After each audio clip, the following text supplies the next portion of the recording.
Staff? Okay. I do have some staff questions. Either one of the staff. It has to do with the EIR. And the question is that we've got the CEQA. If there was, and I'm just saying if, there was another EIR done, what could we expect the results of that? Is there anything that we could expect that we didn't already get in the mitigated negative deck, or anything else that might have in the ER? It's a long-winded question, Joe. I understand that, but did you? It's okay. I'll give just a quick recap, and then if Mr. Pierik, the city attorney, would like to provide additional information, I think that'd be acceptable. But I think just briefly, there's basically a three-legged bench as it relates to CEQA for this project. And the first leg has to do with the Public Resources Code, which indicates, based on the fact that there was a master EIR that anticipated the site to be developed with an institutional use, that there's no additional environmental analysis needed. That's one prong. The second prong is that based on categorical exemptions for infill development, this project met that criteria under CEQA and would not necessarily be subject to CEQA.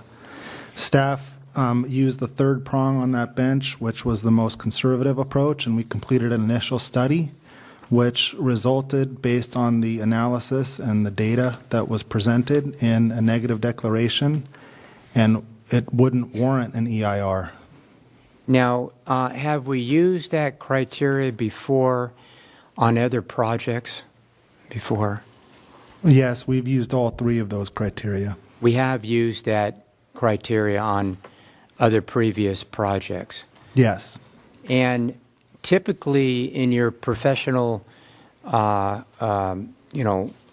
abilities here, if there was another EIR done, would the results and the data be different than what there is now, because we have done that three-legged stool that you just explained?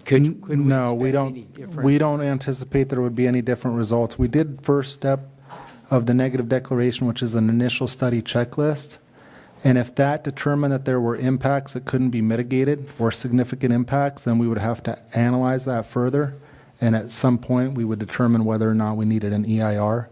We determined through the initial study checklist that an EIR was not required for this project. So that analysis did not trigger a potential new EIR? Correct.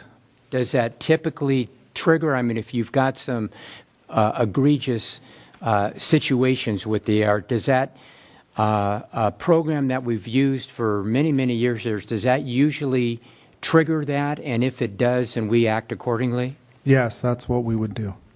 Okay. All right. Thanks. Okay. Can I follow up on that? So let's take something as simple but yet as complex as the fact that that school went from a 400-student school to 825-student school. Oh, I thought 715. I heard somebody say next year it's 825. Oh, I know, but someone reported different. Let's just say it doubled, huh? All right, it doubled. Well, 400, 800, it doubled. Okay, so that isn't enough to say there's a difference between what happened 17 or 16 years ago versus today. And let me throw another one in there. Well, I'll answer that first. Okay. And that's not a project-related impact. Okay, well, that tells us something then. So in your criteria of looking at it, that we can see how you analyzed it then, because it's only on that project, not on what That's surrounds correct. it. Yes. Which kind of goes to one of the other criteria, is it compatible? And that's where that debate could come in. Is it compatible? And take, for instance, the increase in traffic. That one would be. For instance, when we did the EIR 16 years ago, no one talked about Imation site being developed, connecting the road through. None of that was even talked about or even thought about at that point in time. Would that trigger it? Environmental analysis was done for the Imation site, But And not- that was satisfied for that project. But not in relationship to Village at the Park it was? Or just on the Imation site?